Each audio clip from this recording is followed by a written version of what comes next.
South by Southwest. Danny, thank you so much for that awesome introduction. While we're getting everyone situated on this stage today, I'll start and give us a little tee up here. So my book talks about the imbalanced power dynamics of the traditional meat industry and how climate change is really going to make that worse. And the big underscoring point today is that we really don't have enough time to waste here. We don't have enough time or resources to waste on the wrong solutions. We also don't have enough time to start from scratch. And so the spirit of this panel today is about collaboration, how we get there, and really how we get to having the food system we need, which will be more healthy, more sustainable, more equitable, more diverse, and just really with more voices and folks at the table. On top of that, I think the other underscoring point that needs to be said here is that the kinks really need to be worked out now before climate change gets worse. I mean, these are some really crucial years we have here, and we need to make the most of them. So the future of meat is really here, and it could be coming from bugs, novel foods, the fungi universe, cells from animals, and yes, real animals too. And we're going to get into all of that and how really there is a system to be built here that also can work within a lot of existing structures. So, okay, let's kick this off. Talking collaboration. So how do you come to this work, and when you hear the topic of the future of meat, what's the lesson that you've learned that you think is important for us to, kick this off with? Kerri, otherwise I'm going to come to you. No, yeah. Go. Yeah, I can start. Hi, everyone. So at Wildtype, we cultivate salmon, and people ask, what is the future of meat? And we're trying to build a new food system on 21st century values. And what does that look like? I'm not sure. I'm a little bit intimidated to be on this panel with all these brilliant communicators. I'm a scientist, so I'm a little bit awkward. And so what does that food system look like? I mean, I see it as Chloe, you had mentioned, all of us working together. It's not like there's one solution to everything. We all have to come from all different parts of the current food system to build a new one. And so I'm coming from the cellular agriculture cultivated meat part. Yeah, scientists have a huge role to play. I love it. Yay! Cool. I'm Kerri McClimen, and I work with Newman Ranch. It's a network of about 650 independent family farmers who raise sustainable and humane beef, pork, and lamb, no antibiotics, no hormones, and they're across the Midwest. And this conversation is so fascinating to me because the future of meat. We were just, Newman Ranch was honored to be in Fast Company's Most Innovative Companies that will come out April 1st in the magazine.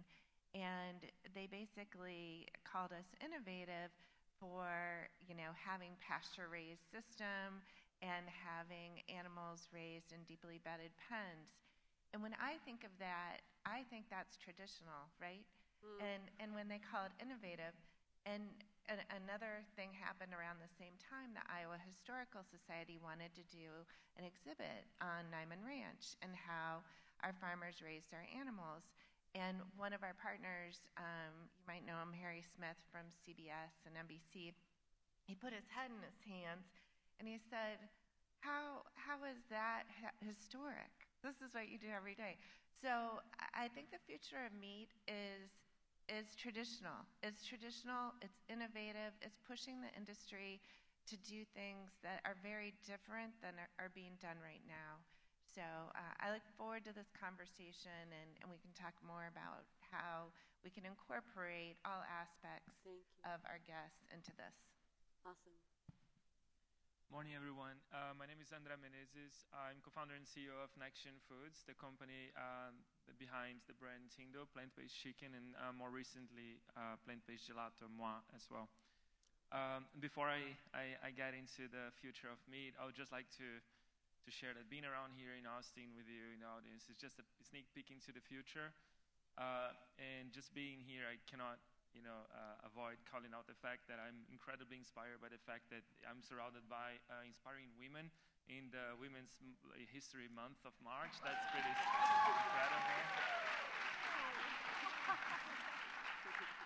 And that's the future we want to see, a future that's more equitable, more inclusive, a future in which we don't have to necessarily rely on slaughtering 80 billion animals just to get our source of protein, a future in which there's no single solution, as it was said, a future in which we can respect our planet and we can produce what ultimately we all want, which is to have delicious, nutritious, and sustainable foods being produced to feed 10 billion humans by 2050.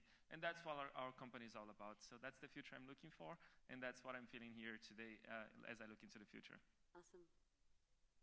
Hey everyone, my name is Evadne. I work for ButcherBox. For those who aren't familiar, the company sources humanely raised meat, wild-caught seafood, and then we ship direct to consumer. So have the privilege of partnering with amazing folks like Newman Ranch, Farmer Focus. Those are all companies that are part of our supply chain. And when I think about the future of meat and how ButcherBox thinks about that, it's really an echo of a lot of what we've already heard this morning. At ButcherBox, we're really thinking about how do we source, push the meat industry to be more sustainable, and what that means is not just environmental sustainability, well, that's a component, but really is thinking about the full meat ecosystem. So what is better for the animal, the farmer, the worker, which we haven't talked that much about today, the environment, and then ultimately the end customer, and how all of those things are integrated. As a company, we really think about the push and pull amongst all of those different components, and how can we identify solutions that can be better for each one of those stakeholders. And ultimately, it's really thinking about how can we create a meat ecosystem that can last for generations to come. We've already talked about today that the current meat industry is very, very good at being cost effective. It delivers us really, really cheap meat. And, you know, food accessibility is a whole nother topic I'm not even gonna get into right now. Maybe a little bit, maybe a little bit. But yeah, just really thinking about how can we create a system that can be lasting. Yeah, I mean, it's also they're passing those costs down the line too. So we'll have to talk about it. Hi everyone, I'm Shannon. I'm the Chief Strategy Officer at Finless Foods. We are an alternative seafood company based out of the Bay Area in California. So alternative seafood, what is that?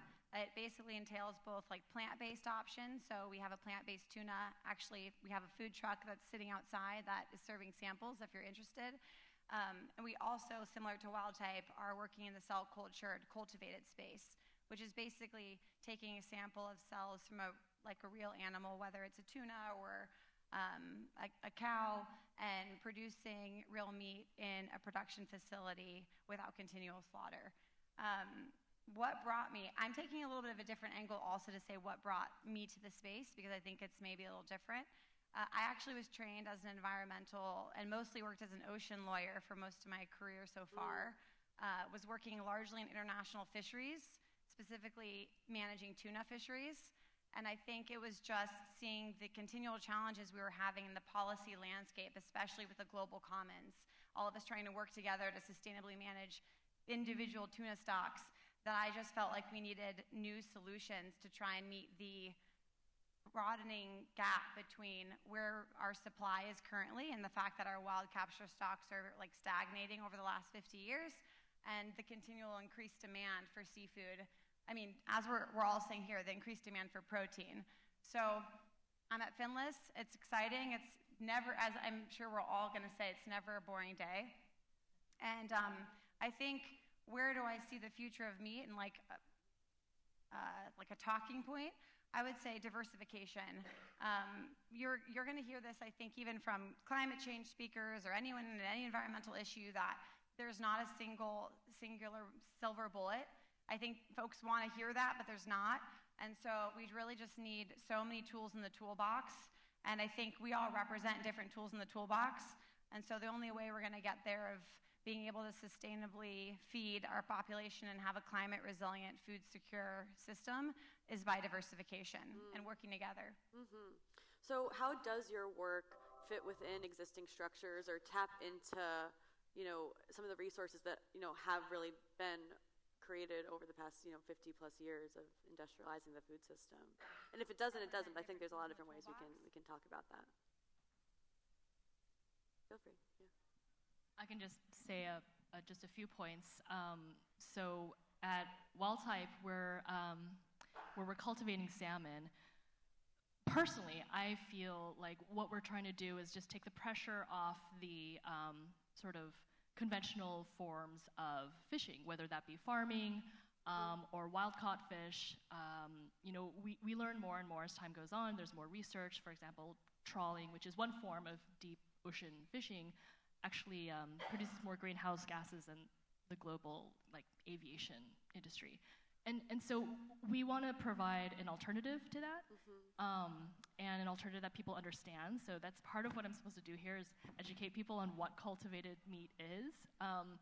But ultimately, yeah, we're just trying to take the pressure off of that, how there's just so much demand for protein, and we're just sorry, Shannon, like you had said, that the wild stocks are just really deteriorating, and it's, just the whole ecosystem is falling apart, especially with salmon as a keystone species, so, yeah. Cool.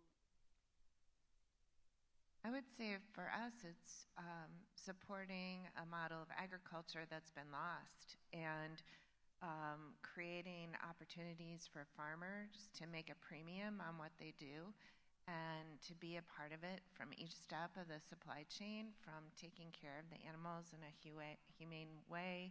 And I know there's a lot of vegetarians in this crowd, but our hog farmer, the founder, Paul Willis, has always said our pigs have one bad day. And I mean, I know it's true. And so I think it's showing that it's a viable job to be a farmer, that it's respected.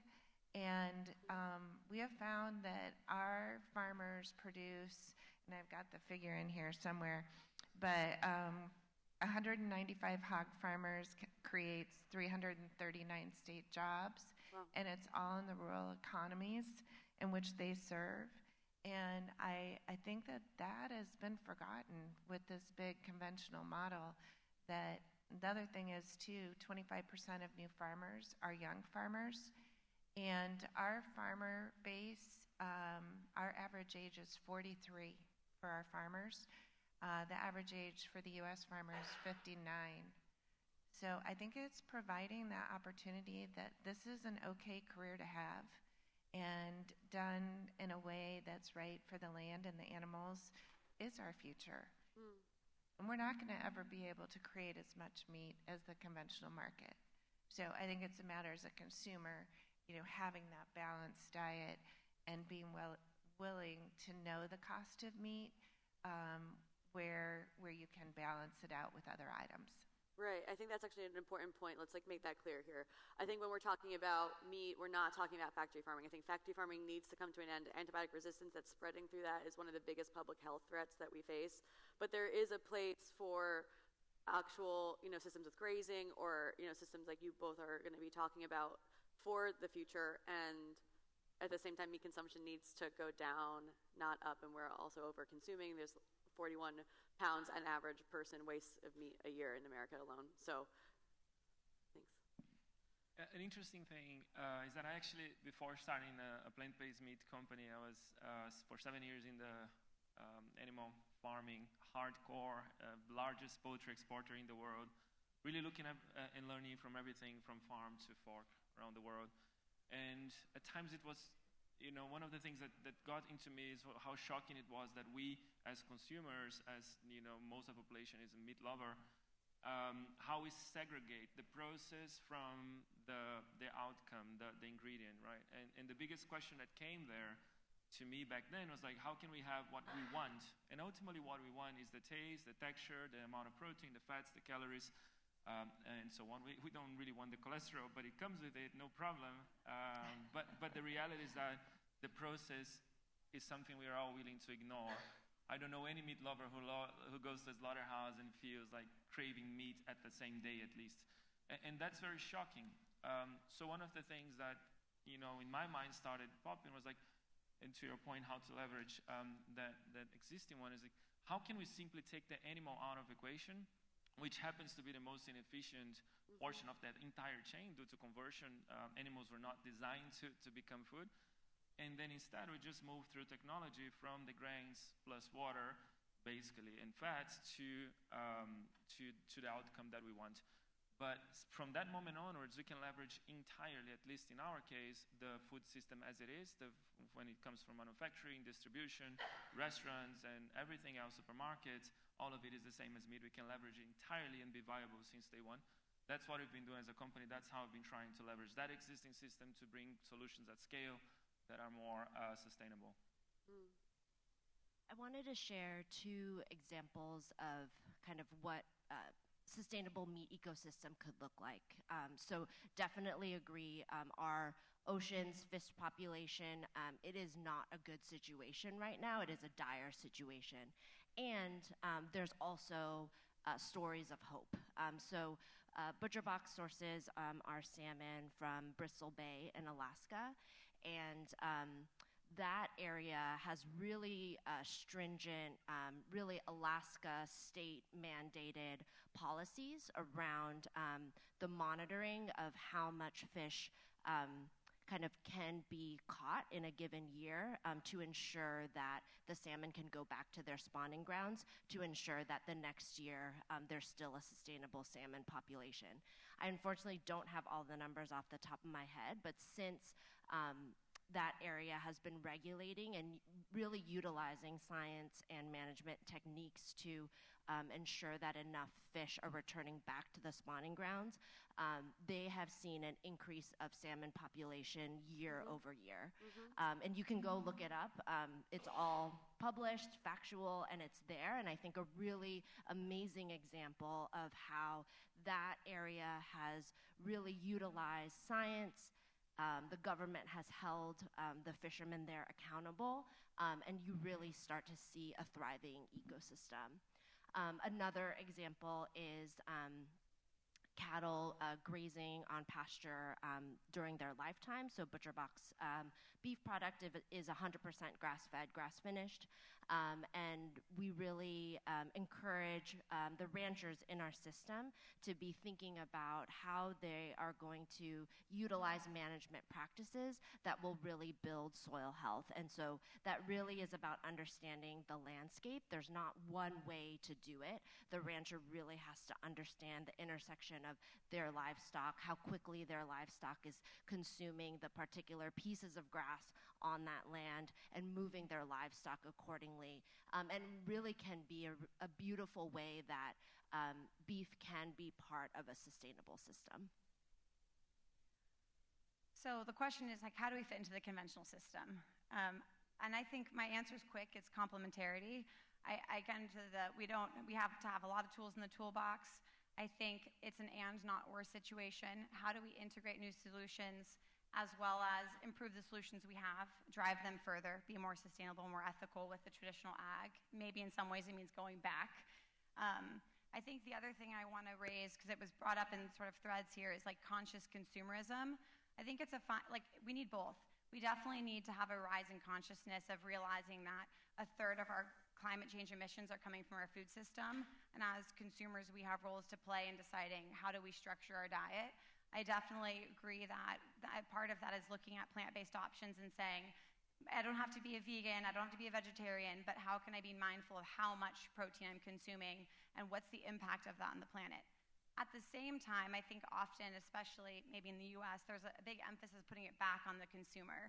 And at the end of the day, these are food systems, and we need food systems change.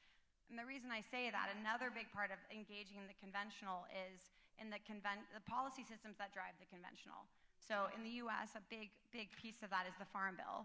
And so it's not just how do we put that on the consumer and say, like, think twice before you buy. It's also how do we, even as all of us in some ways are innovative, or we're innovative in that we're doing it the old way that's maybe been shifted, and how do we engage in that conventional policy landscape so that we move that forward and make that policy landscape work for us, right? And make it work for the food system we want to see and reshape the food system in the US.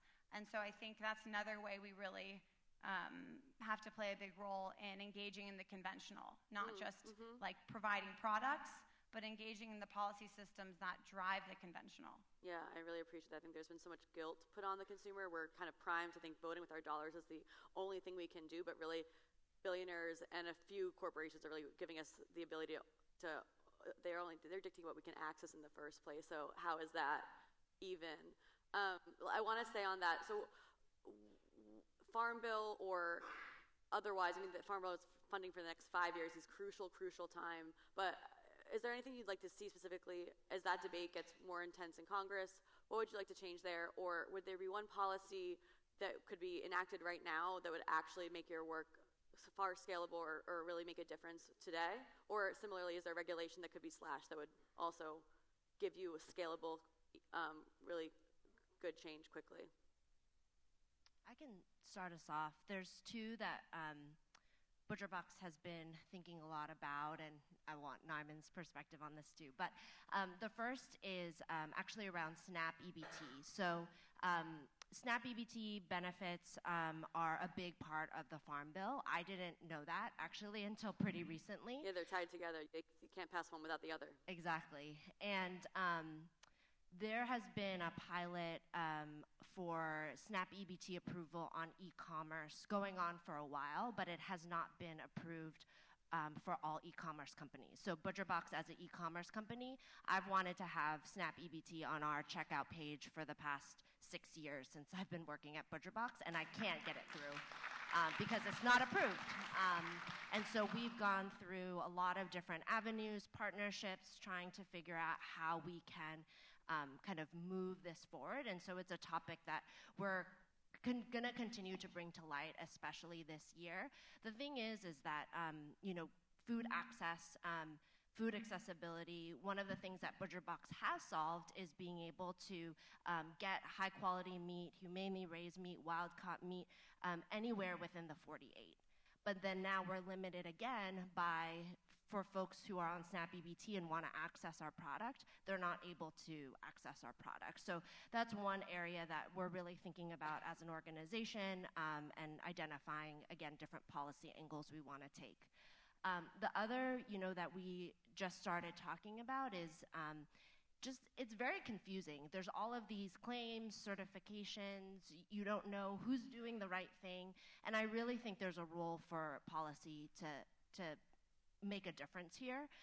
Even no antibiotics, which I'm very interested in Kerri's perspective on, is not something that is a heavily regulated claim. Mm-hmm. And so it's hard to know, is this actually no antibiotics ever? At ButcherBox, it's a claim that's very important to us, and I do think kind of having better government regulation on it so that consumers can really trust that label, I think is really important.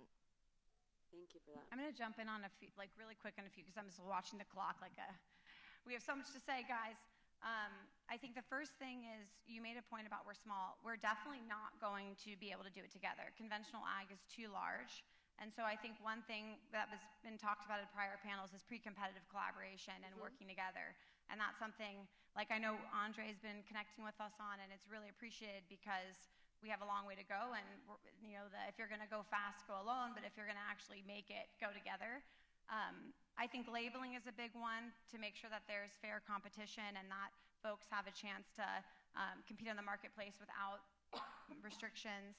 I think another one is making sure that programs that exist in the Farm Bill are extended, even if it's just removing small words off and that say that there's not geographic restrictions or that it can apply to D2C and things like that. So it's not even as much as new provisions as extending provisions and not only limiting them to conventional ag.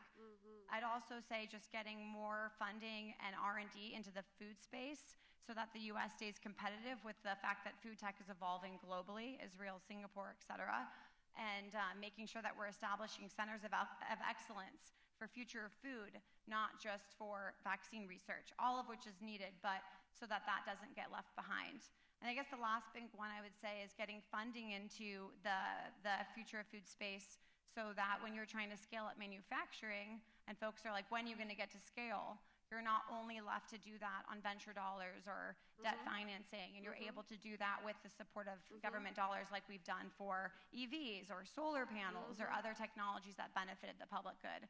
If you're interested in any of those, that was like a flash education. Happy to chat, and I'm happy to see if those relate to you guys.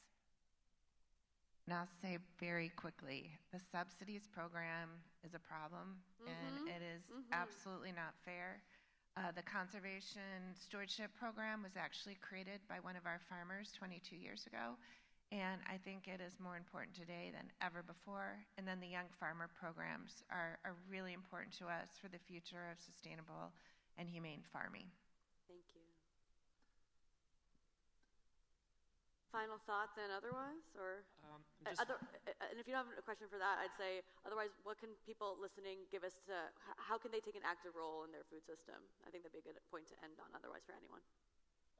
Yeah, I'm just watching the clock here and we're out. But basically, I just invite everyone to think, be open, and then really watch around our environment. That every single fundamental shift we have had in history, be from moving out of whaling to electricity, from horses to cars, none of them were easy, frictionless, or quick.